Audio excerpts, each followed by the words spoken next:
You're listening to the Armchair GM Sports Network.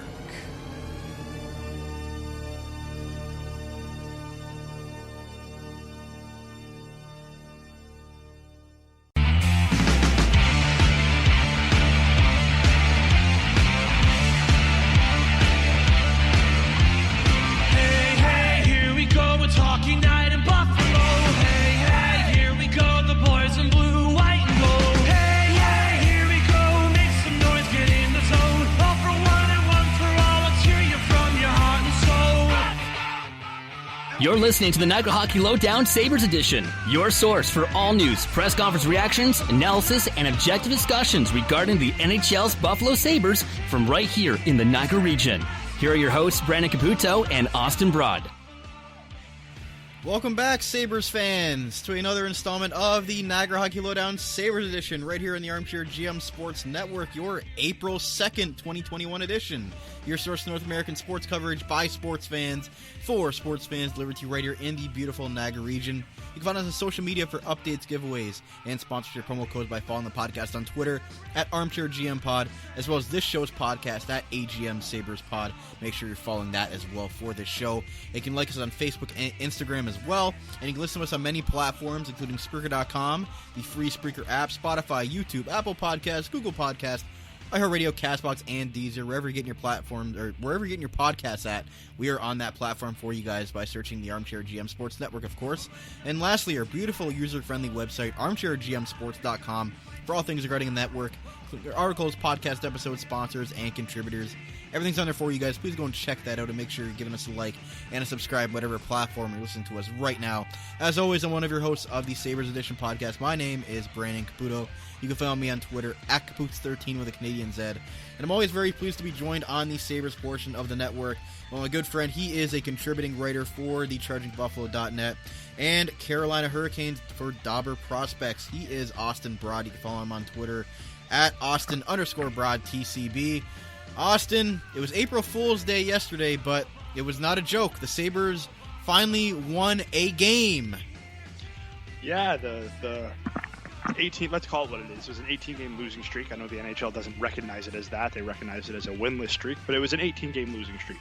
They were unwatchable. They were unwatchable for that. But that game against Philadelphia, obviously it's encouraging because the Sabres look better, but man, if you're a Philly fan, you have a lot of problems coming towards your way because Philly did not look good in either game. I know they came back in the first game against Buffalo, but they were down 3-0 to the Sabres, and then the Sabres just put an absolute beat down on them to end that losing streak. And, you know, I mean, other than the Sabres social media person, I think the fans were the most relieved people on all of hockey because we finally got to watch this team win a game, and good for Don Granato. I don't think anyone deserved that win more than he did from what he's had to deal with this year and last year. So just an all-around, it's not a lot to feel positive about because it's just a win, but everything we've gone through this year, it's kind of hard not to feel positive going forward.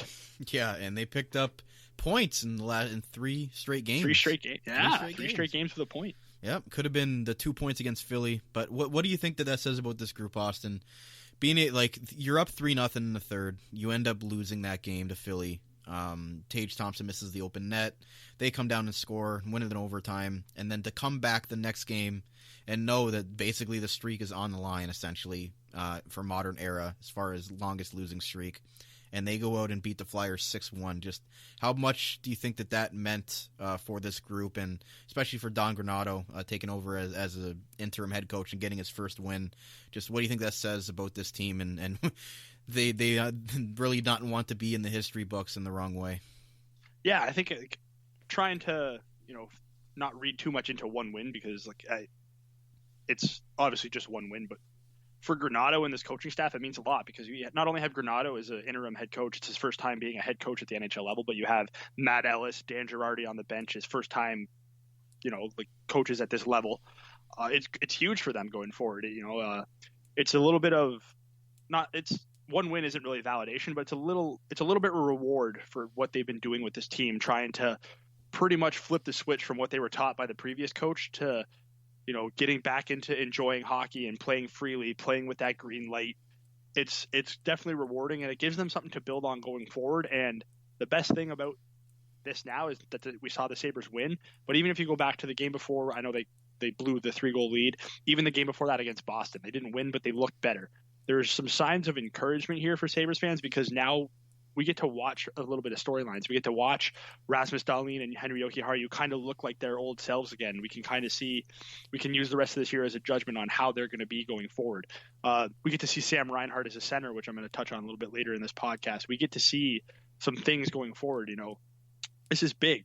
This coaching staff has this team playing chaotic, fun hockey again. And, you know, they might not win a lot, but the fact that there's been 4 games in a row now where there's been encouraging signs where the Sabres have scored first, I think, more in this brief stint under Granato than they did all this year under Ralph Kruger, which just goes to show you something. Ralph Kruger's team, we were constantly playing from behind. Now the Sabres are starting to play with leads. They're going to have to learn how to play with a lead and how to keep their foot on the gas. But for this team playing this well under Granato, without Dylan Cousins, without Jack Eichel, without Jake McCabe, without Will Borgen, this is awesome. Like it's almost like, I'm not trying to sound like, you know, like one of those like losers because we're in last place, but the Sabres are fun to watch again, which is all I really want for the rest of this year. Yeah, they definitely were unwatchable for a little bit of that stretch, a lot of the season actually, but it does look like they're playing a little bit differently, and I forget who it was in the post game last night. I think it was, I can't remember who it was, but they basically had discussed about the win against Philadelphia and basically just going out there and playing loose. And, you know, the coaching staff basically said in the third period to just go out there and just play however you want, basically, and to have that confidence in the group to finally just be able to seem like they're playing without handcuffs on, I think is big for these guys, because obviously when you're playing within a system and the coach wants to stick to that system, it can be hard to be able to go out there and be able to play, especially if you're an offensive-minded player, and to be given the reins, essentially, to just go out there and be trusted in the way you play. I mean, literally, look at the two biggest. I mean, Bryson was just chaotic under Kruger because I don't think anyone was going to put the reins on Bryson because he just got to the NHL level and he was not like tainted by that system. But just look at the difference between Granato took over of Brandon Montour and Rasmus Dahlin. Since Granato took over, Montour has looked like the Montour that we traded for. Sure, his defense is still abysmal, but he's not only jumping into the rush, he's leading the rush with the puck. He scored twice against Philadelphia by jumping into the rush. I mean, that's the Brandon Montour that they traded for, and it's unfortunate now because he's definitely traded. But just look at the difference between this system that Granato – I don't even know if Granato has really implemented a system. It's more or less he's just taken handcuffs off the team. You can hear the quotes from the players and even from Granato filled with little subtle shots at the previous coach's system.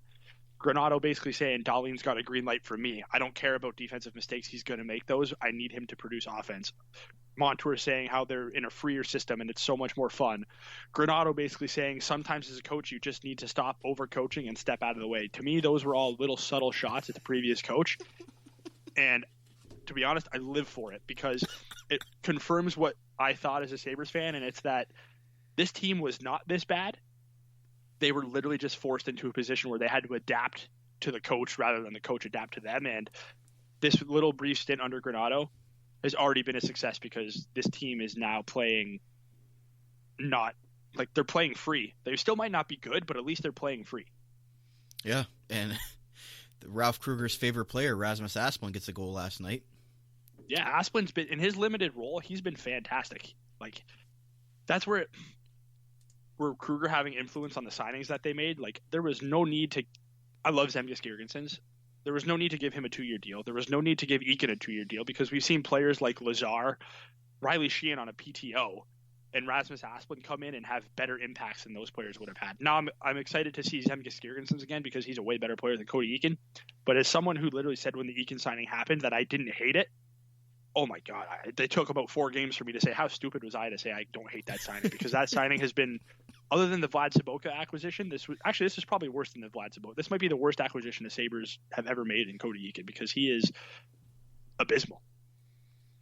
And I think Ralph Kruger had a big he had a big influence on bringing Cody Eakin to the Sabres. Yeah, 6 points in 35 games, -7.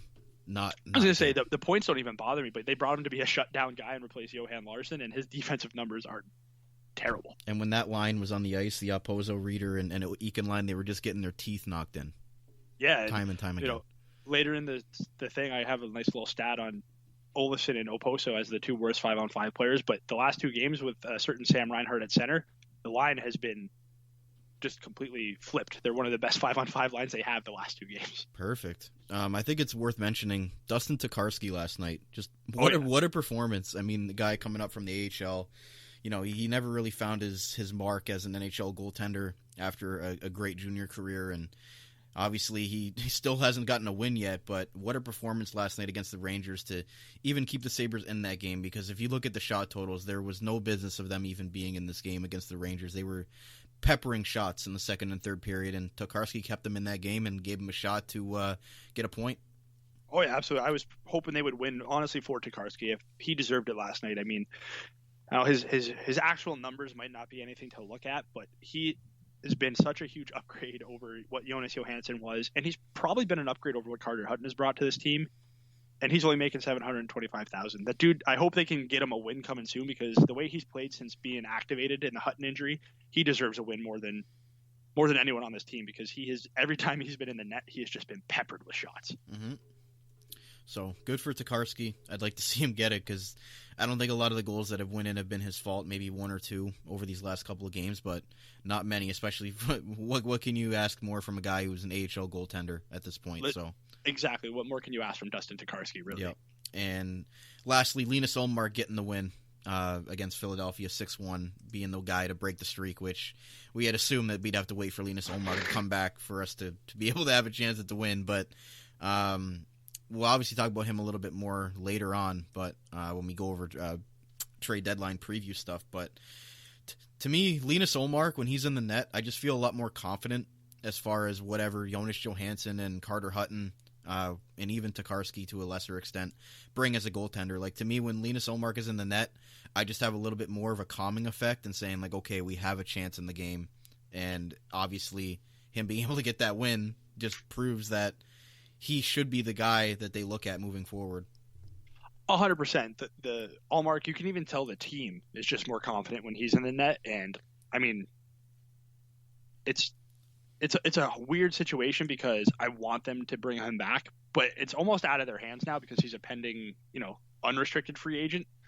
So they might not be able to bring him back unless he wants to be back. So this trade deadline is going to be interesting to see what they do with him, because if they have any indication that he's not coming back, they're probably going to have to look to move him. And as much as it would suck, I would rather send him away at the deadline than lose him for nothing. But it's just a situation where if they can bring him back, I hope they can, but it's almost out of their hands. He's much like any of these other players who are pending UFAs. They've been the ones that have been here for a long time. They probably at this point in their career want to go somewhere where they know they're going to win. So it'll be interesting to see what Buffalo does with Ullmark, because I think he's earned the right to explore the market. But selfishly, as a Sabres fan, he's someone that they can definitely lean on as a 1A, 1B, maybe not a bell cow of a starter, but he could definitely come in and play 45 to 50 games and give you some decent success. But with him being a pending UFA, it's almost out of their hands. It's all on Ullmark now, really. Wouldn't that be something? Ullmark gets traded, and you have to watch Carter Hutton all the rest of the season with Dustin Takarsky. I don't know. If only Jonas Johansson was still on the team. Yeah, I mean, Hutton, this isn't a slight on Takarsky, but I have to throw him in there because he's one of the other three goalies that have played. But Hutton, Takarsky, and Johansson combined for one win this year. That's all that... Yeah, I can't blame it on Takarsky because he's only played 4 games and he's actually been decent when he's played, but he's got to be in there because he's part of the other group of goalies, and they have no wins. Ullmark is 6-5-3 on the year. 1-18 without Linus Ullmark in the net. So That's all that needs to be said. Austin, strap on those pads, buddy. Damn. With that said, guys, we're going to take our first commercial break on the show today. We're going to come back, and we'll get Austin's analytics. We're going to talk some trade deadline stuff as well, so you're not going to want to miss that. So stay right here. I'll be right back on the Niagara Hockey Lowdown Sabres edition, and right here in the Armchair GM Sports Network. Carmine's Pizzeria Italiano, serving traditional-style Italian pizzas made with the freshest, top-quality ingredients. Loaded subs and their famous chicken wings. Winners of the Reader's Choice Diamond Award, 4 years running from Niagara this week for Best Pizza and Wings in Niagara Falls. Home of the best tray and wing combo in town for the price and quality. Open daily from 3 p.m. to 9 p.m., located on the corner of Drummond Road and Dunn Street. Available for call-ahead pickup or delivery at 905-374 4400. Make sure to like them on Facebook and view their website for their menu at carmine'spizzeria.ca. Carmine's Pizzeria Italiano. Way too good. As we all adjust to this new world that we're living in today, masks are now mandatory, and Niagara's own Custom PPE is Canada's leading face mask provider. Visit them online at customppe.ca and choose between several mask options with different colors and sizes. Add your organization, company, or team logo so you make your face masks unique. Available to purchase online 24/7 at customppe.ca and shipped within 1 week. They have the best prices and quickest turnaround in Canada, and no order is too big or too small. Also offering custom floor stickers as well as face and counter shields for your business or workplace. Visit customppe.ca and use the code ARMCHAIR at checkout for 20% off your custom or blank face mask today. Custom PPE, Canada's leading face mask provider. Attention job seekers, if you are currently looking for work in the Niagara region, you owe it to yourself to check out the services provided by the Niagara Employment Help Center, located at 6100 Thoroldstone Road, Niagara Falls, directly across from the Camisos Plaza. Their free services include resume and cover letter writing, community resource and referral information, local labor market information, job search strategies, assistance with clarifying employment training and career goals, employment counseling and job search support, second career information and registration assistance, and all their services are currently provided by appointment only. So give them a call at 905-358-0021 or visit their website at ehc.on.ca,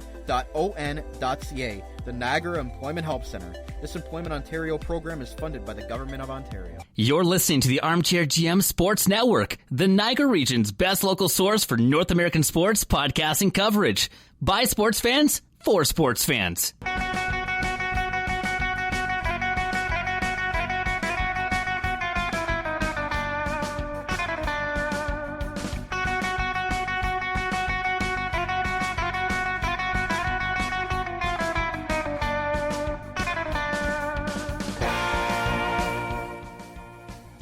Welcome back, Sabres fans, to segment 2 of our Niagara Hockey Lowdown Sabres edition, and thank you to Guitar Logic, as always, for one of the themes for our podcast.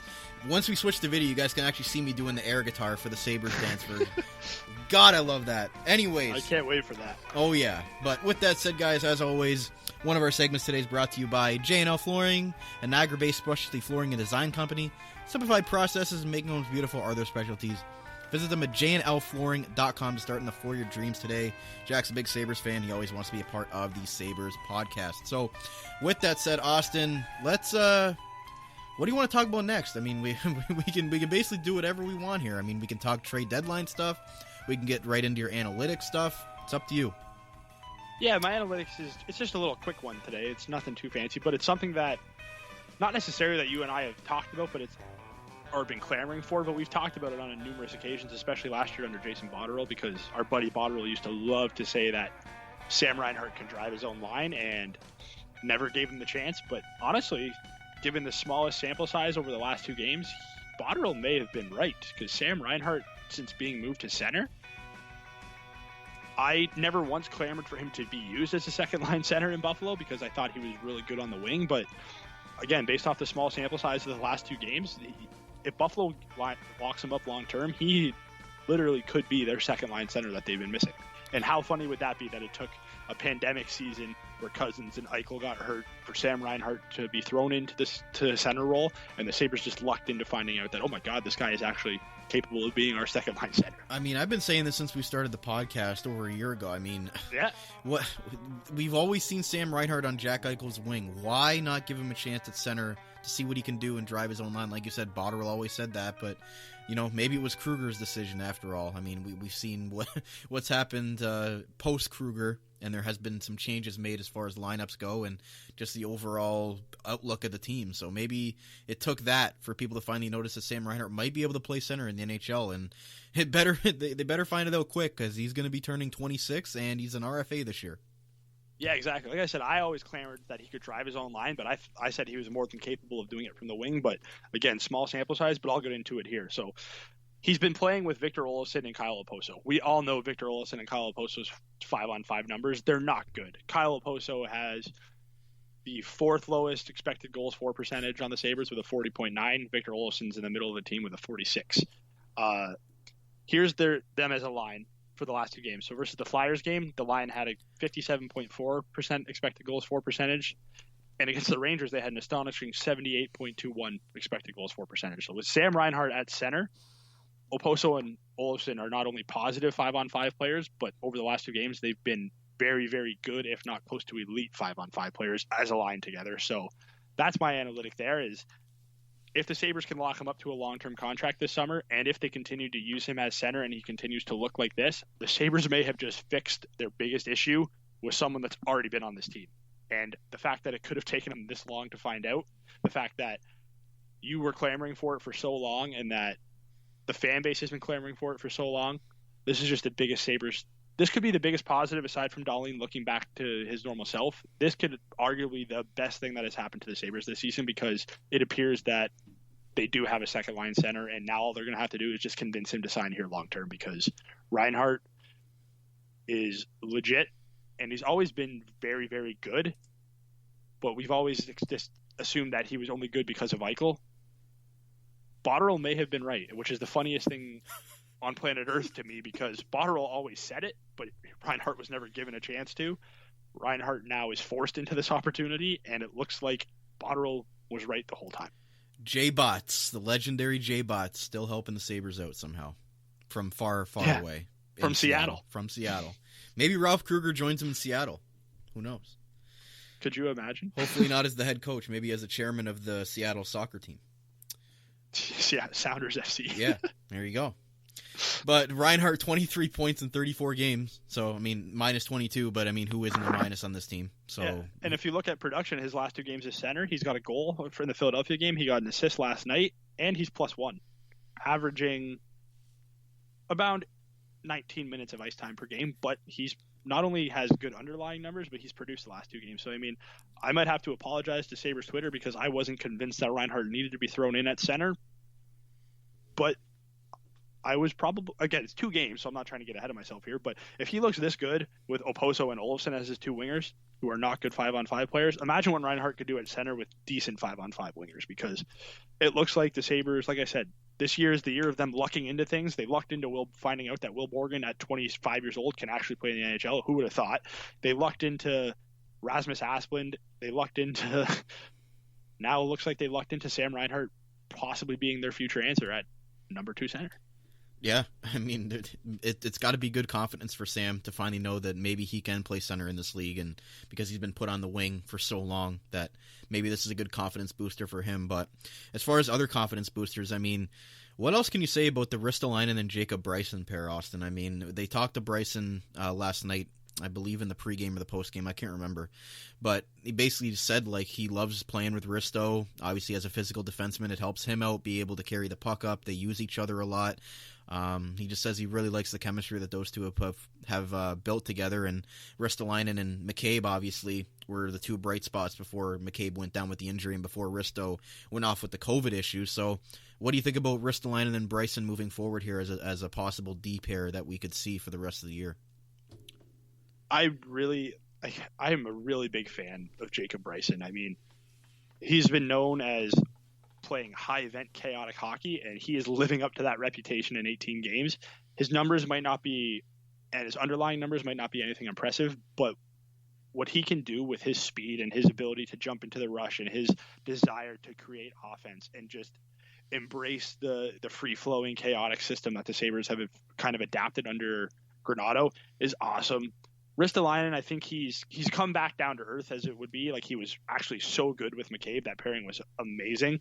He's kind of come back down to earth a little bit. He's looking, again, like the Ristolainen we're used to seeing. You know, he's inconsistent. He looks so great one night, so terrible the next night. But, man, it's got to be encouraging to see that. It's got to be encouraging to see how good Dahlin and Joki Harju kind of look together.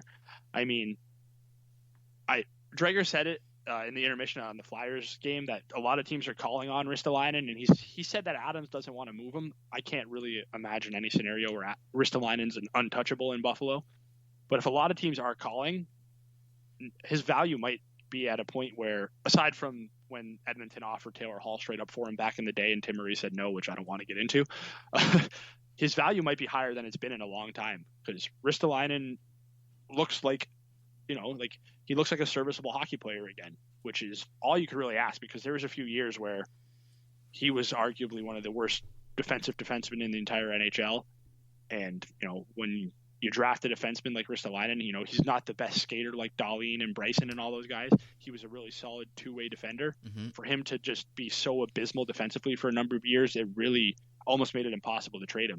Now I think you're at a position where if you get the right offer, you have to move him, because he's playing really well and his value might not get higher than it is right now. And you feel bad for a guy like that. Like, honestly, like, he's been in the league forever, but he's only 26 years old, and ever since he's been drafted, he's been around nothing but losing. He's been through multiple general managers, multiple head coaches. He's been part of the losing culture his whole career. He doesn't know anything other than that. So you'd like to see him go to a team that obviously could use him in a way, but you'd also like to be able to see a guy like that be one of the only pieces that has been here from start to finish, to finally see this team, take some strides positive and have a chance at the playoffs, because he's really been the guy battling through all this. And, we can sit here as fans, but he's lived it as a player, and you want to see a guy like that be able to get through all that losing and hopefully see the light at the end of the tunnel with this team. It would be unfortunate to have a guy like that go through that entire stretch and then not see any benefit from it at the end. Yeah, for sure. And I don't mean this in a slight against Ristolainen, because it's not at all. But he's almost done everything he could to be traded, aside from literally just come out and say, I want to be traded. There was a year where he said, changes need to be made. I've been here for a long time, so I wouldn't be surprised if I'm gone. He's talked to people in Finland saying, not that he wants to be traded, but he wouldn't hate being traded, because, like you said, he's been here for so long. They've been so bad. Of course, he's not going to hate to be traded somewhere else. Like you said, it would be awesome for him to stick it through and to find success with this team when it finally happens. But there's nothing wrong with keeping him, as long as you find the right role for him. And it looks like you're kind of finding a better role for him here. But there's also nothing wrong with getting rid of him if someone comes over and offers you something good for him, because there's one thing Ristolainen's good at.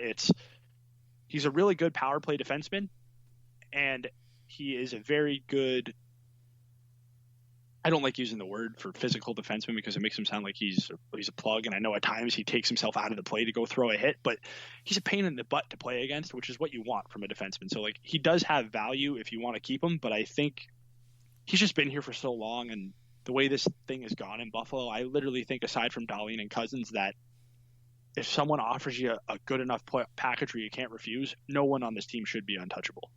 Mm-hmm. And it's a good point there. We'll get into that in the last segment. But lastly, before we go, Austin, to break, I want to mention Stephen Fogarty real quick. And what you couldn't have asked anything more from a guy who was drafted by the New York Rangers, an AHL-type player, was Rochester's captain, called up, and in 5 games, the guy's got 3 points. And he explained last night in the pregame how excited he was to play against the Rangers, the team that drafted him. And obviously, he's had a good 3-game stretch here with the Sabres. So do you see, what do you think of what he's done so far, and do you think that there's a future for him on this team, or he's just kind of a place filler at this point? It's hard to say, because it's such a little sample size, but like you said, he's gotten 3 points producing at that level. At 5-on-5, he's been on the ice for 3 goals for and only 1 goal against.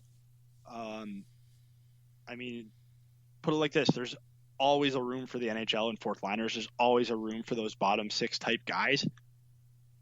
At this point, he's bringing veteran leadership down in Rochester when he's down there, which is good. He's doesn't look completely out of place at the NHL level, which is also good. I could see him having a similar type of career arc as CJ Smith, but he's already been more consistent at the NHL level than CJ Smith. So I don't know. Never say never. We'll see what happens, going forward next year. But I think after the trade deadline's, said and done, I don't think Fogarty's going to be here still. I think it's going to be those younger guys that Granato said he wants to take a look at. But never say never on Stephen Fogarty, because if you can get 3 points in 5 games playing such a small role, you're going to find, look at Colin Blackwell in New York. He was down in Rochester. Buffalo never gave him a chance, and New York finally gave him one, and he's thriving. So never say never. Yep. If only we could have seen what Ralph could do with Stephen Fogarty. You never know. He would have been a 100-point guy by now. I'm just going to let you defend Soccer Boy. They won it for Ralph the other day, Austin. That's all you need to know. They won it for Ralph. Actually, it's they won it in spite of Ralph. They won it as a middle finger to Ralph.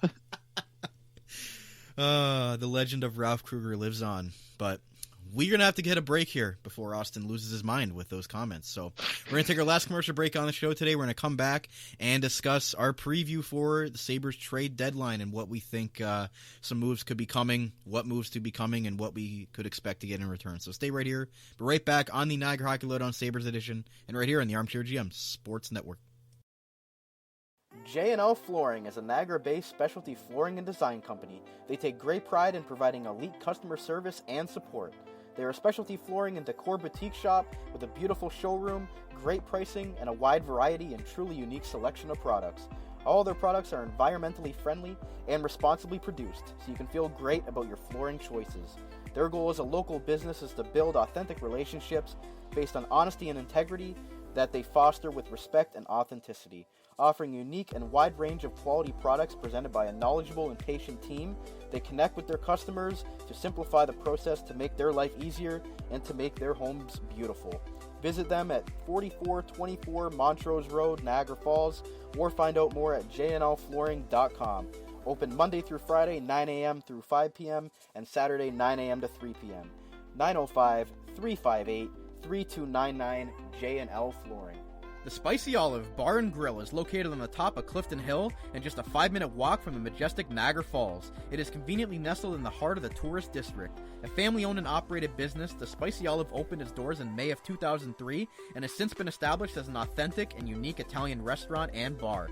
Its rustic ambiance and time-worn finishing provide a warm and inviting dining experience. Offering an array of delicious dishes, they specialize in authentic Italian cuisine, homemade sauces, fresh ingredients, and consistently providing a strong foundation on which they build their menu. As night falls, the Spicy Olive shifts to a lively lounge where drinks and live music come together to make a perfect evening. For more than 15 years, they have provided not only for their dedicated locals, but their customers from all over the world with authentic Italian food and great live entertainment. Open daily 5 p.m. to 10 p.m. for dinner and till 2 a.m. for drinks. Check out their new menu and book reservations on their website at Spicy Olive Bar and Grill, it's with an E at the end, .com, or call 905-371-2323 for reservations as well. The Spicy Olive Bar and Grill. You're listening to the Armchair GM Sports Network, the Niagara region's best local source for North American sports podcasting coverage.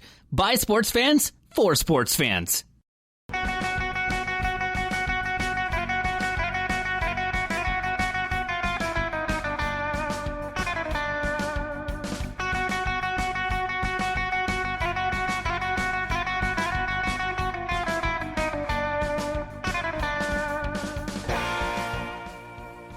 Welcome back, Sabres fans, to the final segment of today's Niagara Hockey Lowdown Sabres edition.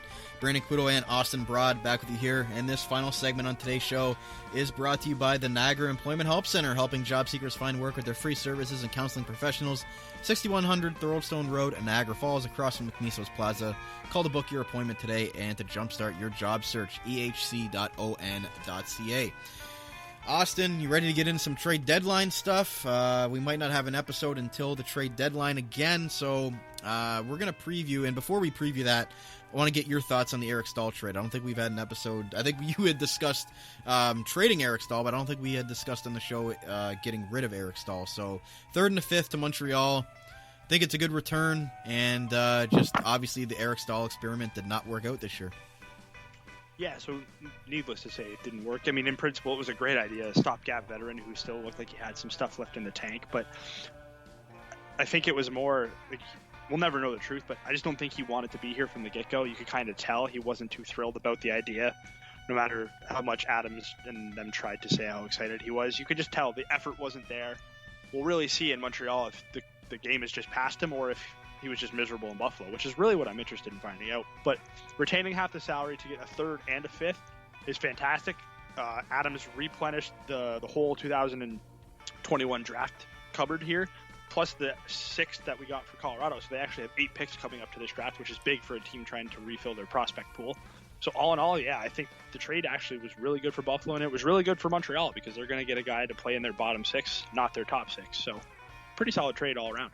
Yeah, and the Sabres didn't have a 3rd and a 5th round pick, so good stuff there to accumulate some draft picks in rounds that you did not have. So thanks to previous administrations. But With that said, Austin, let's take a look at the unrestricted free agents, and I've got some epic music here to talk about, or to play in the background for trade deadline day. You know, you got to have some epic music when the trade deadline clock's going down. So, with that said, who's getting moved? What are we expecting back here? Obviously, Taylor Hall is the UFA. He's going to be the biggest guy in the market, and because of name recognition, he's going to be the guy that people covet, even though he's had a horrible year. But because of his pedigree in the league, you can definitely see somebody going after him, especially if the Sabres eat half of that $8 million that's left. So what do you think a realistic return is for Taylor Hall? I think it could be up to a first-round pick, depending on a bidding war all the way up to the end, but you seem to be a little bit more realistic with that ask. Yeah, so actually with Taylor Hall, I have 4 names written down, and I kind of have a couple teams linked to each name just based off things that I've heard and things that I've read. So Taylor Hall, I think the Islanders or the Bruins are probably 2 of the more likely ones. I know the Leafs have kind of thrown his name out there, but I don't see that happening unless it happens in the near future because of that 7-day quarantine. I would love to see what he would get from Toronto, because I think it'd be funny to see Buffalo get a prospect from Toronto. And we know how Leaf fans are with their prospects. They're all the greatest player on earth. And then the second they get traded to Buffalo, we know Leaf fans be, oh, that prospect's terrible anyway. So that would be funny. And that would be an interesting year because the Sabres don't play the Leafs this year. So exactly. Yep. But I have the Islanders and the Bruins as 2 likely teams that would want them. The Islanders, obviously, given the fact that, Anders Lee's out for the rest of the year, Taylor Hall is only going to be costing $4 million in cap space. It'll be less money because we're closer to the trade deadline. I think you could be looking at a second-round pick, maybe conditional second that turns into a first if the Islanders make it to a certain point in the playoffs or something like that, kind of like the Evander Kane second-round pick that turned into a first for us. And one of their prospects, I don't think you're going to get Oliver Wahlstrom. He's been a regular in this lineup, and he looks really good. But I think a player that they could target there is a Kiefer Bellows. He's a type of player that I think Buffalo needs. He's scored at the AHL level. He scored before he got to pros. Obviously hasn't found his footing yet in the NHL, but what a better way to see what he can do by trading Taylor Hall for him and throwing Bellows right into our top 6. The other team, the Bruins, I don't really think there's any prospects there, but a player I would love for them to try and acquire from the Bruins is Jake Debresque. He's exactly what Buffalo needs. He's got that goal-scoring ability. He's got that nastiness, that mean streak. He would be a really nice piece to target there. So for Taylor Hall, I'm looking at the Islanders or Bruins. From the Islanders, prospect and a pick. From the Bruins, I think I would just target Jake Debresque because I don't think you want any of their draft picks because their draft picks are probably going to be at the end of that first round, especially in a draft year. The only knock on Debresque is that the consistency isn't there sometimes, and that's why he's been in Bruce Cassidy's doghouse throughout the season. I think there's any way they get former Niagara Ice Dog Jack Studnicka in a trade for Taylor Hall, or you think that's way too much to ask? Oh, no, that's definitely possible. That's possible. I mean, Studnicka has been for some reason, he's been the prospect that people have linked to the Sabres in the Eichel trade, which I can't ever see that happening because I do like Studnicka. I don't think he's that high caliber of a prospect, but for Taylor Hall, if you can get Studnicka and a high pick, I wouldn't hate that at all. I mean, Studnicka's been pretty good in the Bruins organization. He was good in junior. His NHL just obviously wasn't there because he's only played 20 NHL games. He's got 4 points, sorry. But at the AHL level, in 60 games in the 2019-20 season, he had 23 goals and 26 assists in 49 games.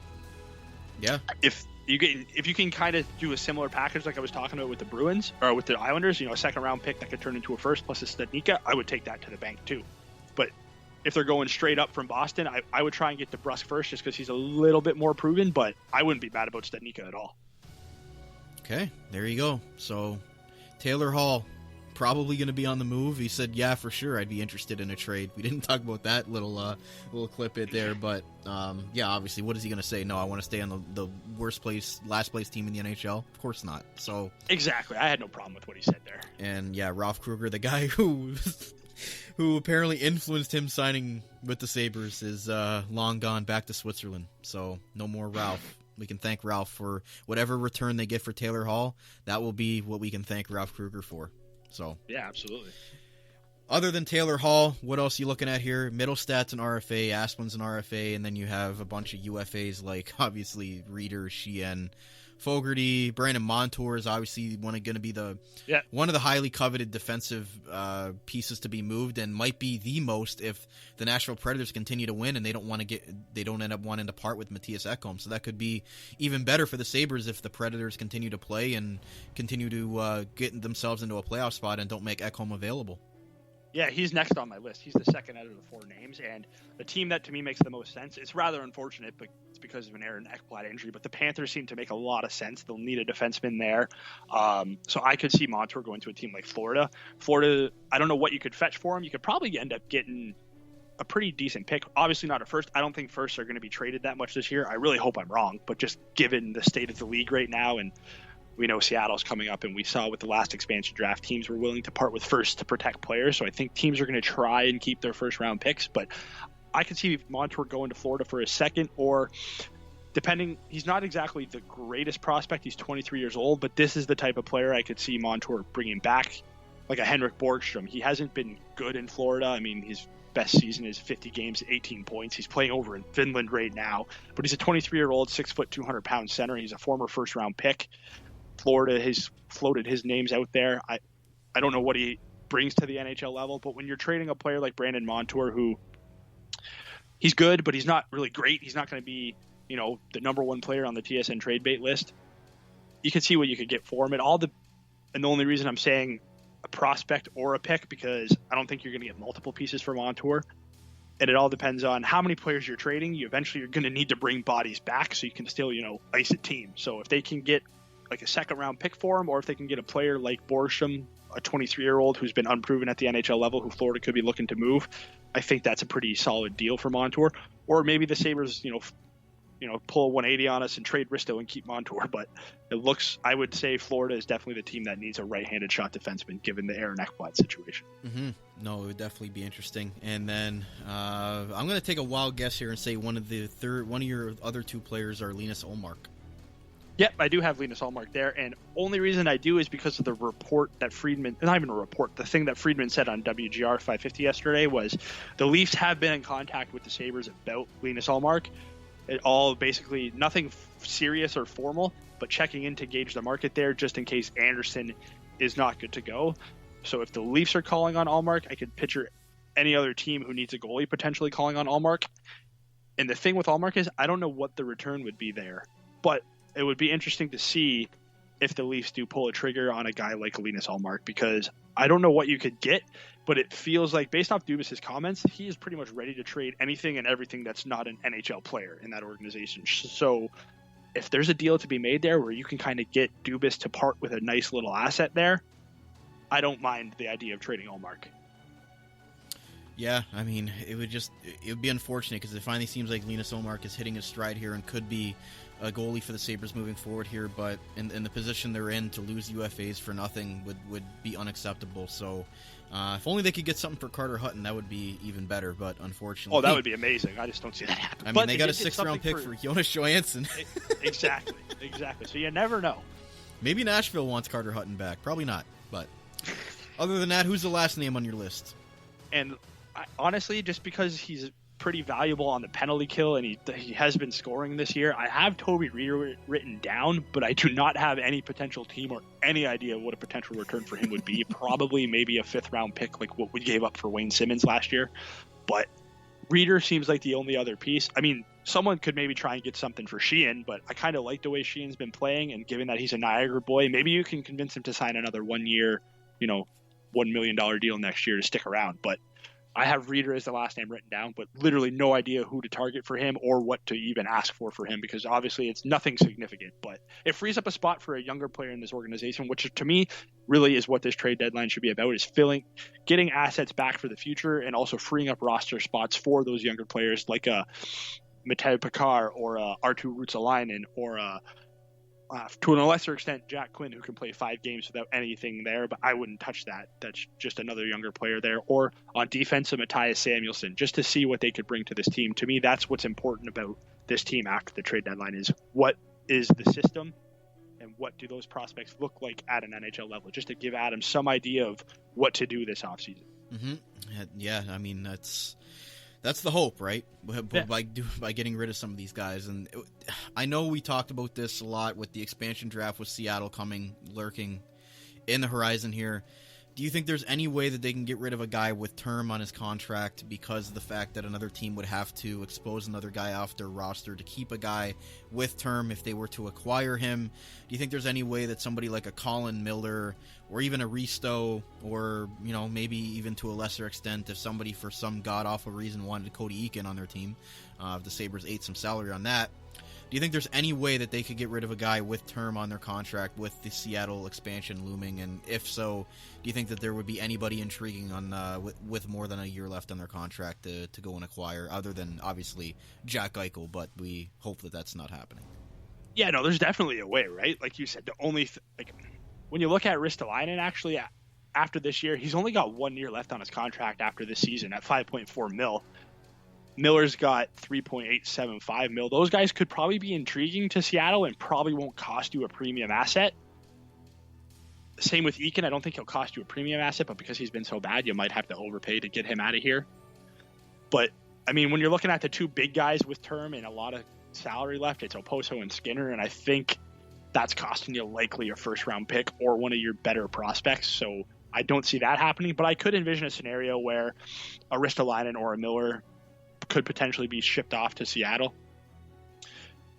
I'm just trying to look like I don't even know who they're going to protect, to be honest. Like, it's the 7-3-1 method, 7 forwards, 3D, or one goalie, or it's the 8 skaters and 1 goalie method, right? So I don't know which way the Sabres are going to go because I don't know who they're going to protect, but maybe you do swing that side deal with a Ristolainen or a Miller, and maybe it costs you a second-round pick. But also it depends on their strategy. If Adams is going rebuild here, he can't be giving up draft picks to get players off his team because he's going to need those draft picks to restock that cupboard. So it'll be really interesting to see here. I think the moves that we see before the expansion draft, I mean, those will be really indicative of what the Buffalo is going to be doing. I mean, Jack Eichel is obviously going to be protected if he's not traded before the expansion draft. We don't have to worry about that. But if a Ristolainen or a Miller is moved before the expansion draft and not moved to Seattle, we'll have a bit better of idea of what their approach is going to be here. Yeah, and again, even if another team other than Seattle wants to come in and try to trade for one of those guys, it would be tough as well. But, if they could somehow get rid of Oposo's contract, that would be amazing. But again, do you want to give up the first-round pick when you're trying to restock the cupboards? That's kind of counterproductive.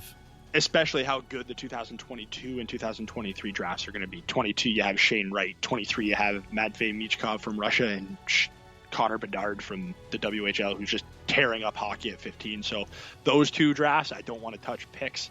I mean, if you could find a way to finagle a mid-round pick from this year's draft, which most people are regarding as a pretty weak draft class, I would probably consider that. But I'm not touching my 22 or 23 draft picks, especially the first 2 rounds. Mm-hmm.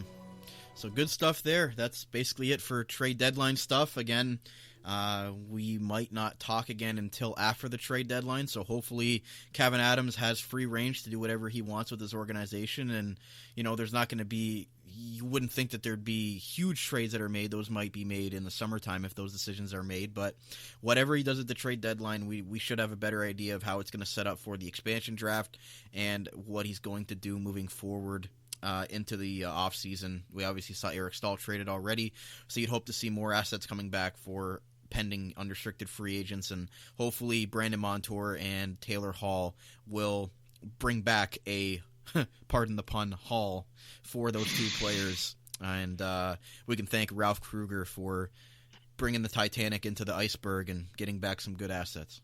Yeah, absolutely. I mean, hey, we're 10 days away from the trade deadline today, so I mean, who knows? Maybe a trade happens next week.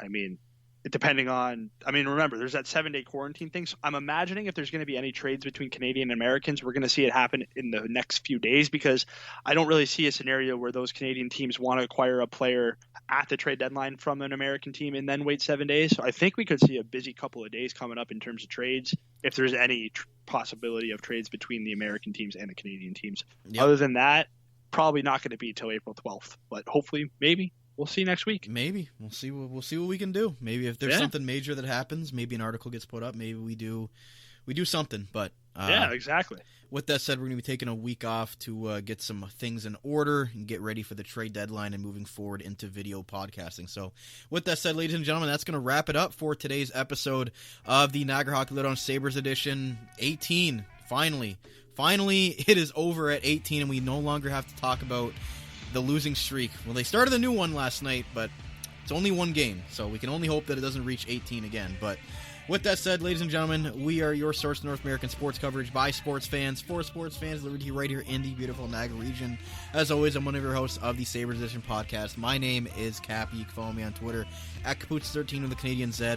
As well, you can follow my co-host Austin at Austin_Broad TCB, and make sure you're checking them out at thechargingbuffalo.net and Dauber Prospects as well. Austin, thanks a lot. We'll talk again soon. Talk again soon, Brent. And finally, to you viewers out there for tuning in and listening along for this episode. Hopefully you enjoyed it, and hopefully you guys are over it like we are and enjoy your Easter long weekend. Have a drink or two on behalf of the Sabres finally getting a win, and be safe out there as well. And finally, this has been the Niagara Hockey Lowdown Sabres edition on the Armchair GM Sports Network by sports fans, for sports fans. See you guys again soon.